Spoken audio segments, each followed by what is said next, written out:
A provincial tuition freeze and a federal cap on foreign student visas are squeezing the public funding available for Ontario's post-secondary institutions, especially colleges. Mass program closures and layoffs have been the result. If higher education is in crisis, why isn't it a bigger election issue?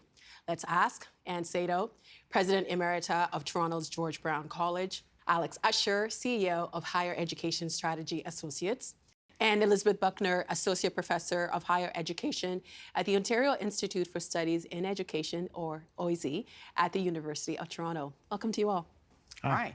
And Elizabeth, this is your first time, so thank you so much for coming on. It will be fun, I promise. Thanks for having me. So it's good to see you all. Alex, I wanted to start with you. How many college and university programs do you estimate that have been closed or canceled in Ontario for lack of funding in 2024? Because it seems like every time on the news, every day, programs have been shut, layoffs have happened.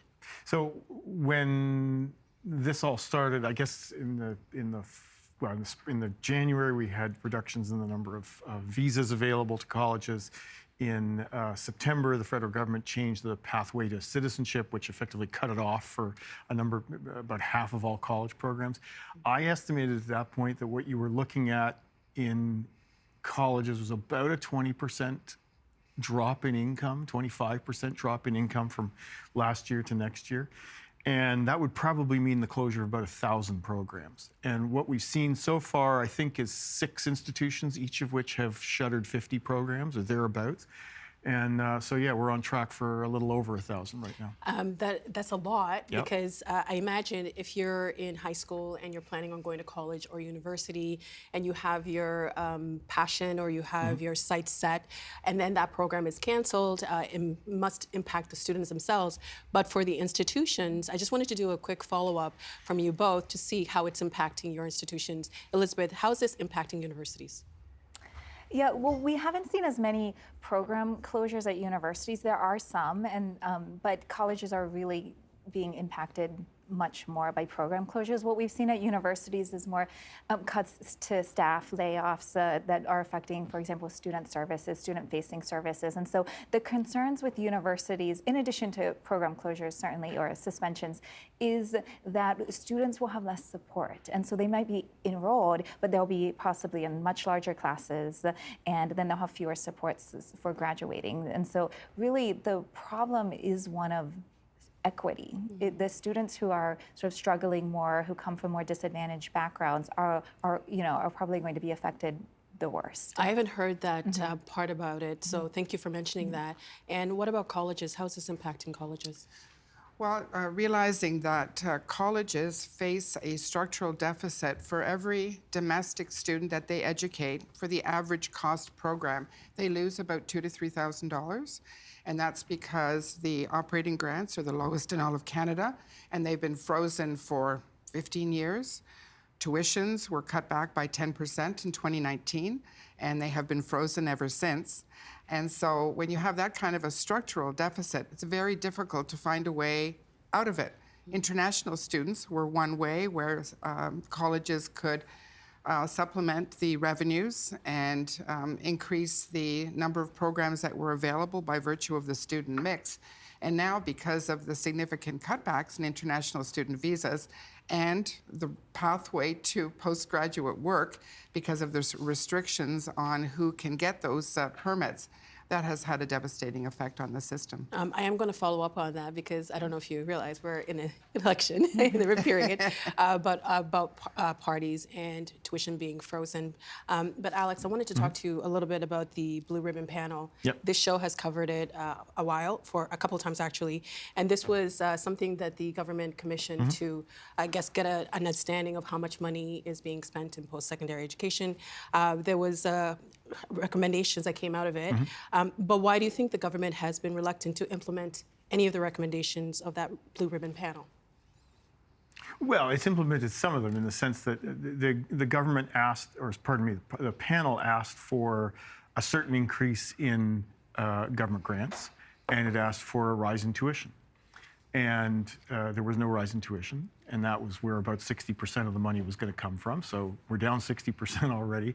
And if my memory serves, they said yes to about 70% of the money that the Blue Ribbon panel asked for. So, there was an ask of $1 billion or so a year, and what the system got was about $350–400 million a year. That's substantial deficit. And we were already down by billions. And this was before, you have to remember, the Blue Ribbon panel reported before all the issues with international students. And international students, the loss in the colleges alone is $2 billion. Okay, so if you look at what the government of Ontario has been giving compared to the financial losses that institutions are taking, which in turn are on top of those structural deficits that Anne talked about, you can see that, yes, there has been some government response. I mean, Doug Ford can legitimately say there's been a response, but it's been tiny compared to what was needed. And I guess there are all these unintended consequences because I mentioned it's impacting students, it's impacting the teachers, but it's also having an impact on the labor force because we have this understanding that you go to post-secondary education to pursue certain jobs. Certain jobs actually require you to have that education. So, Anne, what are your biggest fears for Ontario's labor force if the financial squeeze continues? I think my biggest fear right now is exacerbated by the fact that we have a pending trade war. And I don't think any of us know exactly how that's going to manifest itself. I think we're at a time of an existential crisis. And I think that we're going to have to respond, and I'll talk about Ontario. We're going to have to respond by being more competitive. And that's going to mean that we need people in the labor market with the right skills to fuel growth in certain industries, to fuel growth in capacity where we might have to change our pattern of what we import or export.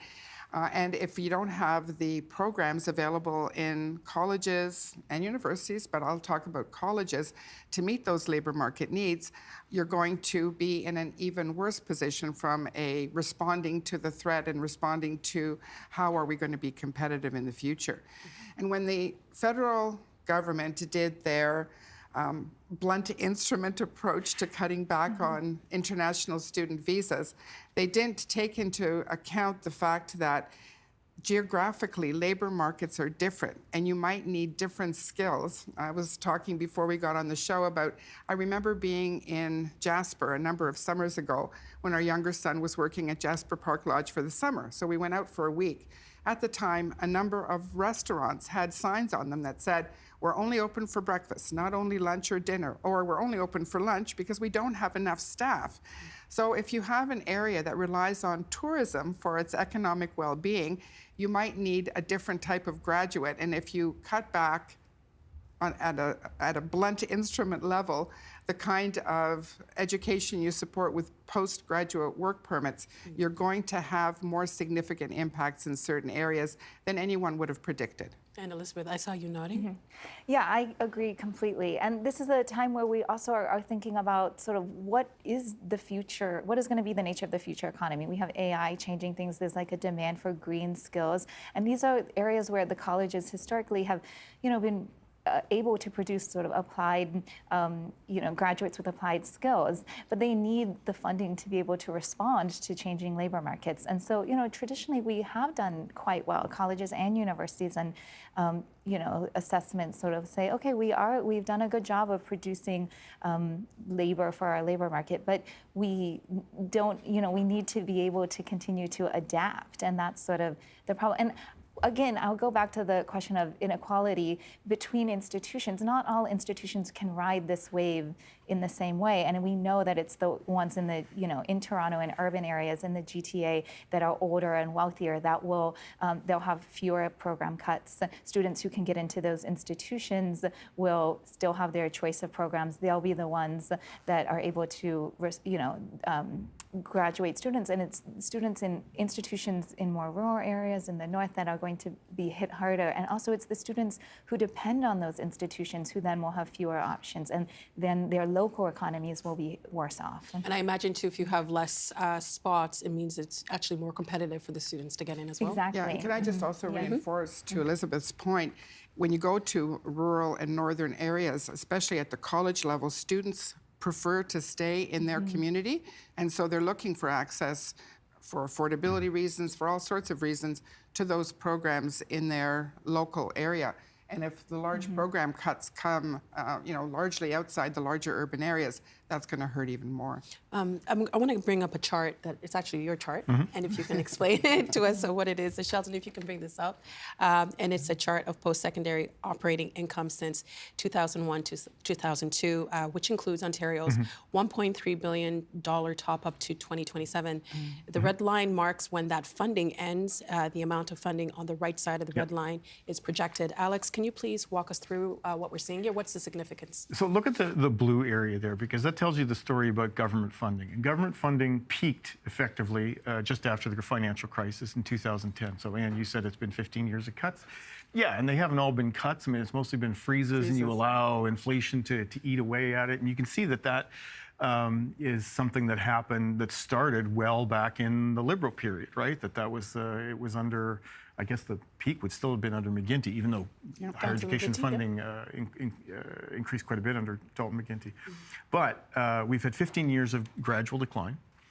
And what institutions have done over time is ask students to pay that. I mean, that was in effect the way that this whole system was supposed to work. And until about 2012, 2013, that was still mostly domestic students.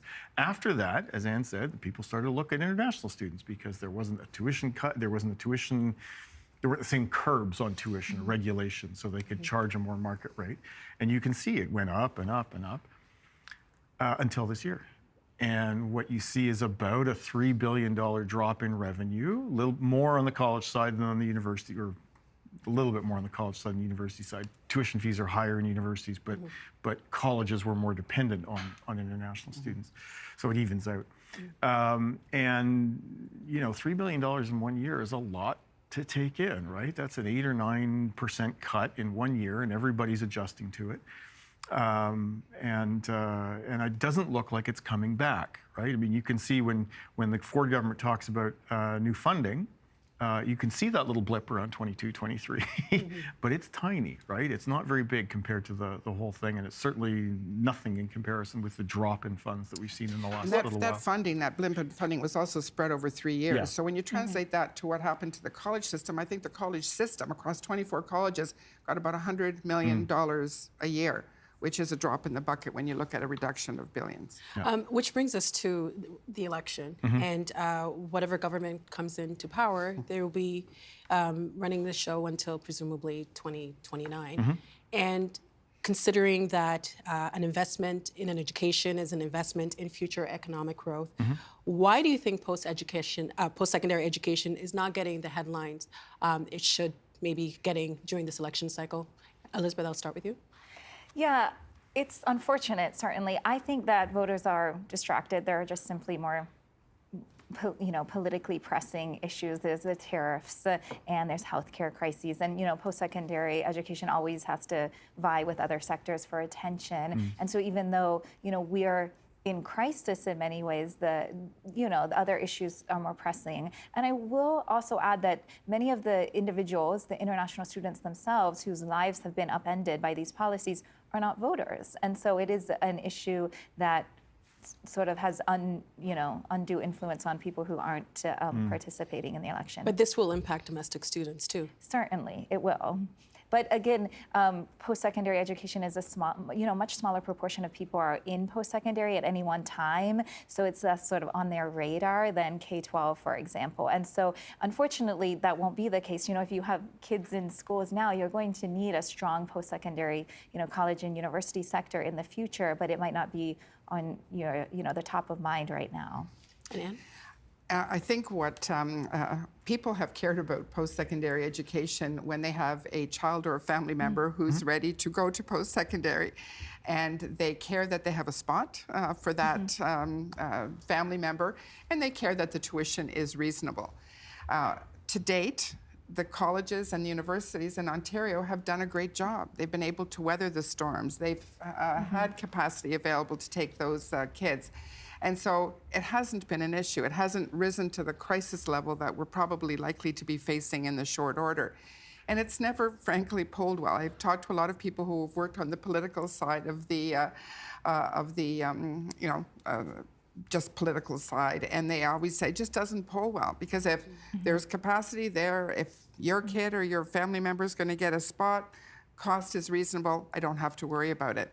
But now we're at a point where I don't think the colleges, especially and the universities, are going to be able to recover from this total onslaught of issues to deal with. So if families care about this issue when it impacts their own, what about the labor market? What about governments? This is something that will impact everybody at some point, no?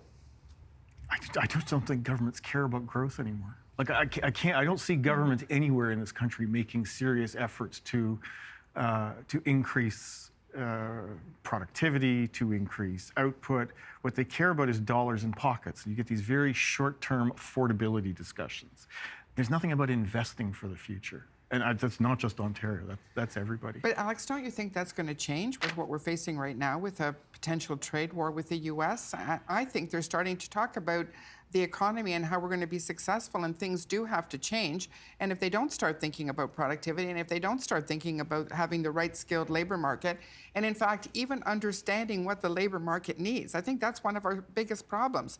The federal government and the provincial government have to work together to come up with a plan that says, this is the kind of profile of labor market we need in the future, and how are we going to make sure that we get there? And part of that could be international students, which I still feel we are going to rely on, or need to rely on, to meet our total labor market needs in the future. Well, we can come back to this. I just want to show you, because we had a debate last week, and we want to show you a clip of what the leaders had to say about post-secondary education. Please roll the clip. The answer isn't to increase tuitions. The answer is to properly fund post-secondary institutions. And I will add that the reliance on international students breaks my heart. A lot of those young people wanted to come here to build a life. They are part of our future. Science, technology, engineering, and math. Those are the jobs of the future. We're going to continue investing in it, not to mention the skilled trades. There's a reason why all the trade unions are supporting us. At one time used to support you, but they know there's no future with any of your parties. My plan would be to cap foreign students at 10% so our kids have more space and reliance. I'm also going to increase OSAP for our students and extend the amount of time that they have to pay it back, and increase the threshold in which it kicks in when they have to pay it back.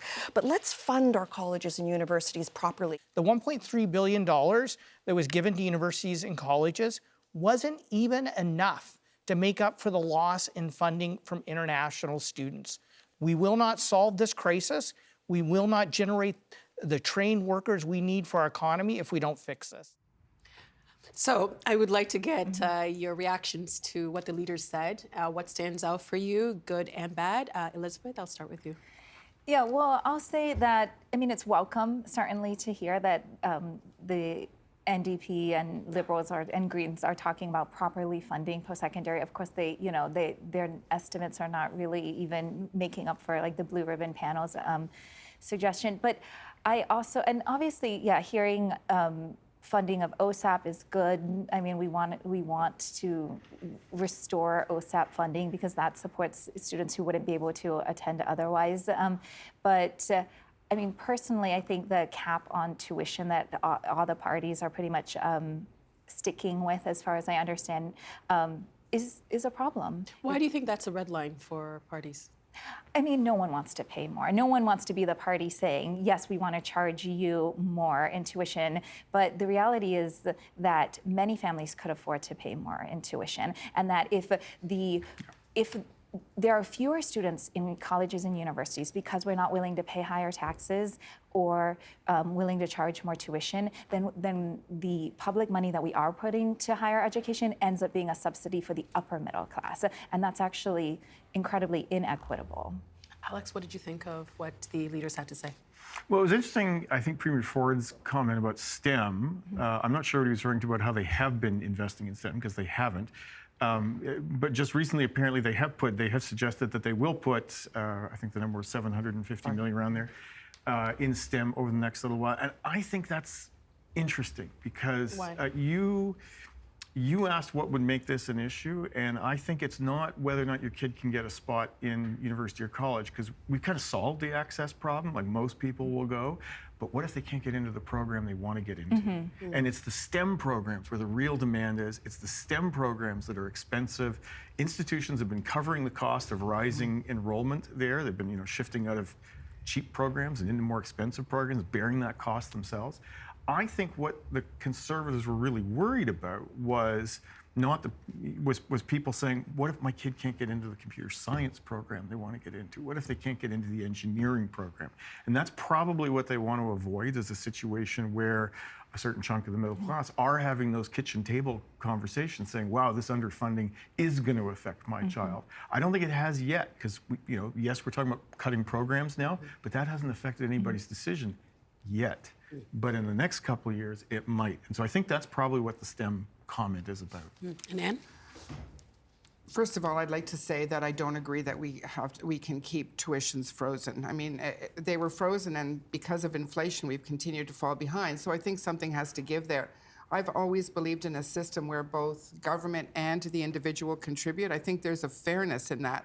And if there's an affordability issue, I think they have to go back to improving the OSAP loan and grant program. They cut that back significantly. When it comes to STEM and trades funding, the Conservatives did mention that they'd put quite a bit of money into trades training, but they've done that with union shops. They haven't done that with the publicly funded post-secondary education institutions like colleges, and those programs are expensive to run. You need the capital to have current equipment, but you also want to give students an opportunity to take pathways through education and not be limited because they've got a very limited scope of training when they go to just a union shop that has one skilled trade that they support students in. So I think we have to increase the grant. I think it's been kept low too long. I think we have to allow some leverage on tuition. I think we have to improve the OSAP and the loan programs to make those that can't afford them be able to afford them better. And I think it's all of those things. And I think we also have to focus on understanding the labor market and maybe bringing or opening it up more for some international students where we don't have the domestic population to support the labor market in those areas. But politically, that seems to be something that parties are moving away from. The international student Because side? of all the ripple effects that are politically not advantageous. I said this a year ago on this program where I think blaming the housing price crisis strictly on the backs of international students is a little bit simplistic and naive.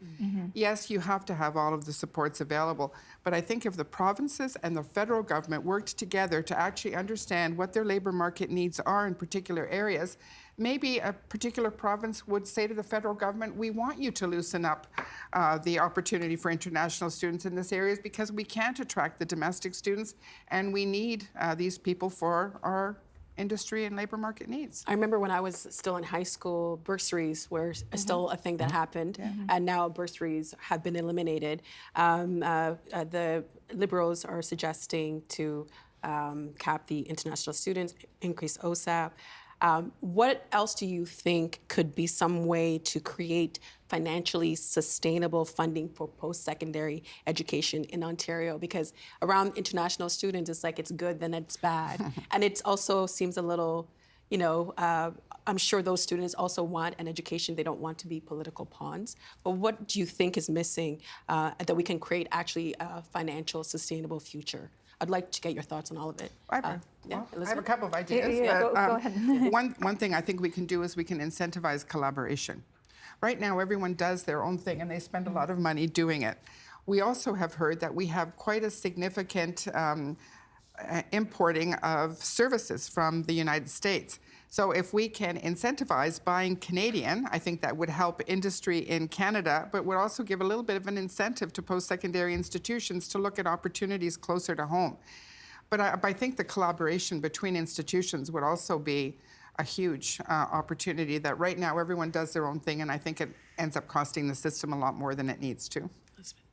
Yeah, I mean, I think there's some work that can be done on efficiencies, certainly. I mean, at the end of the day, this is a revenue crisis, and revenue is, the answer to financial stability for the sector. I go back to lifting the freeze on tuition. That should happen. And I hope that that the federal government there's some leeway there to change these caps. I think that they've gotten sort of worse, not better. They've extended them to graduate students now, which I really don't think makes sense given our long-term concerns for productivity and for research output. So possibly, working with the federal government to change some of their policies if the federal government changes, for example.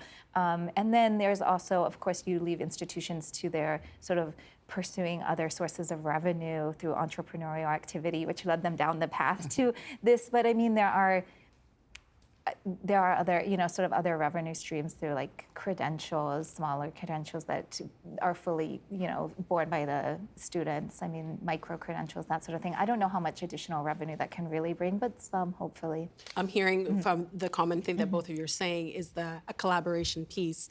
And Alex, you study this space. You're very passionate about this space. What do you think is missing? Well, I'm not sure I can add very much to that. I mean, you need more money from government, and I think the Greens and the NDP have, in their way, gestured towards that. You need more tuition revenues, and nobody's gestured towards that. You need some efficiencies, and that's going to happen anyway. I don't think it's a huge secret that there's a lot of stuff in universities you could re-engineer if you wanted to, right?